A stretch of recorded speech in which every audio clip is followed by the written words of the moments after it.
हमारे माननीय प्रधानमंत्री जी ही एक ऐसे लीडर, अभी ऐसे चेहरे हैं जो हमारे देश को विश्व गुरु, जो हमारा विश्वास है कि हमारा पहले था विश्व गुरु भारत, वो विश्व गुरु की ओर यही बीजेपी सरकार ही लेके जा सकती है। एक बिहार की कैसी लिबरेशन आर्मी जो मतलब बिहार को सेपरेट कराने के लिए कहती है, और वो उसको फंड कहाँ से आता है पता है आपको? नेपाल के थ्रू होता हुआ आता है, चाइना से। नमस्कार, मैं कशिश और स्वागत है आपका लीडिंग भारत में। अगर देखा जाए यहाँ पर तो 24 की लड़ाई में सिर्फ मोदी जी ही नहीं, अब यहाँ पर कहीं ना कहीं जो नाम है नीतीश कुमार का भी आ रहा है, मायावती का भी आ रहा है, ममता बनर्जी भी है, खड़गे जी, तमाम नेता है। आखिरकार प्रधानमंत्री का चेहरा किसको बनाएगी जनता, इस पर सीधा सवाल यहाँ पर करेंगे। कहाँ से आए जी?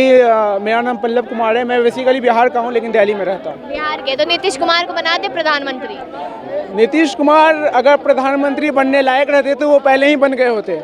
प्रधानमंत्री बनना उन्हीं को चाहिए जो आज जिनको वर्ल्ड दुनिया का नंबर 1 लीडर मान रही है हमारे माननीय श्री प्रधानमंत्री जी नरेंद्र मोदी जी। तो उन्हीं को ही बनना चाहिए, 2024 में उनको ही आना चाहिए।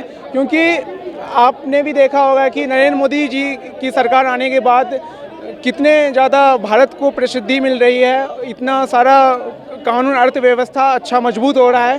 तो मेरे ख्याल से नरेंद्र मोदी जी ही। नहीं, ऐसा क्यों लग रहा है कि मोदी जी की वजह से ये काम हुआ है, वो काम हुआ? काम गिनवा दीजिए फिर। काम गिनवा दूँ? धारा 370 आज तक कभी नहीं हटा था, वो हट गया।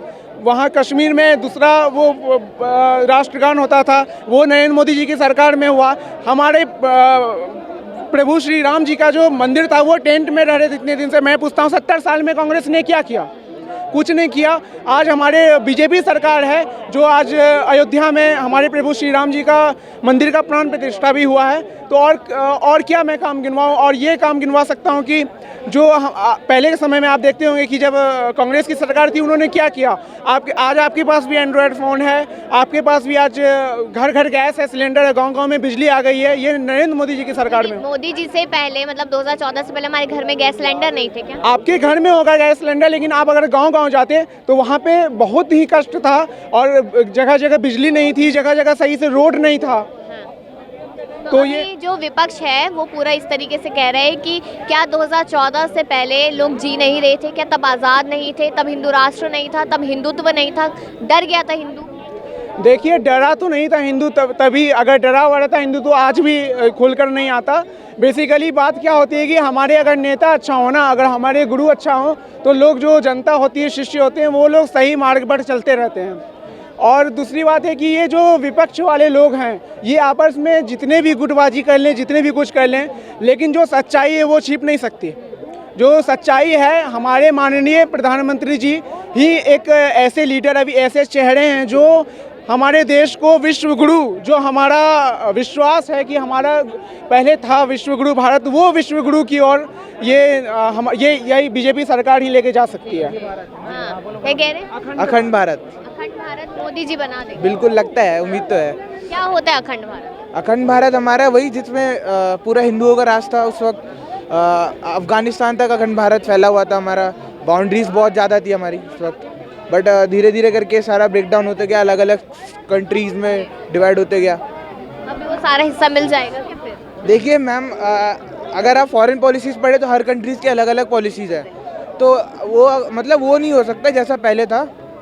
अगर वॉर हो तब बात अलग है, वैसे नहीं हो सकता। बट उस चीज़ पे इम्प्लीमेंटेशन हो सकती है कि मतलब हम लोग उन कंट्रीज़ की बॉर्डर्स पे हम लोग इतना अच्छा मतलब बना ले। लेकिन आपको पता है कि नेपाल साइड से और अलग अलग जगहों, अरुणाचल प्रदेश साइड से चीन लगातार अंदर घुसता जा रहा है भारत। अच्छा, आपने खालिस्तान वगैरह के बारे में सुना होगा, आपने बिहार लिबरेशन आर्मी के बारे में सुना है क्या? सुना है आपने इस बारे में? एक बिहार की कैसी लिबरेशन आर्मी है जो मतलब बिहार को सेपरेट कराने के लिए कहती है, और वो उसको फंड कहाँ से आता है पता है आपको? नेपाल के थ्रू होता हुआ आता है, चाइना से। तो उसको रोकेगा कौन? उसको रोकेगा कौन? वही तो मैं पूछ रहा हूँ। उसको कोई रोकने वाला ही नहीं है अभी। तो सरकार का काम है, हमारा और आपका तो काम नहीं है। नहीं, वो हमारे हम जैसे लोग जाके उसमें पैसे, कुछ चंद पैसों के लिए हम लोग अपनी मतलब ईमान को बेच देते हैं। कंट्रीज़ को हम लोग बोलते हैं कि मतलब हमारा देश अलग है, ये वो। आसान नहीं है ना मैम, बहुत चीज़ों को करना पड़ता है कवर। अभी देखिए कि मोदी जी तो है ही, बाकी यहाँ पर ममता बनर्जी का नाम आ रहा है, खड़गे जी का नाम आ रहा है, मायावती का नाम भी आ रहा है, तो इनको मौका क्यों नहीं दे? देखो मौका तो ऐसा ही है जो मौका खोले जा रहे हैं, ऐसी कोई बात नहीं है। तो मोदी काम बढ़िया कर रहा है, इज्जत पा रहा है, 2020 करा दिया, मंदिर बना दिया, 370 खत्म करा दी। पहले कितने बम फटते थे, हर दीपावली में बंद काम कांड कर दिया, ऐसा कुछ नहीं है, मैच भी नहीं हो रहा। तो मोदी गलत नहीं है, मोदी का विपक्ष कह रहे हैं कि अभी भी सारी चीजें हो रही है लेकिन सरकार डेटा छुपा रही है। नहीं छुपा रही, ये गलत बात है, उनकी गलत सोच है। और राहुल जी कितनी रैली कर रहे हैं, तो फायदा तो नहीं रैली में।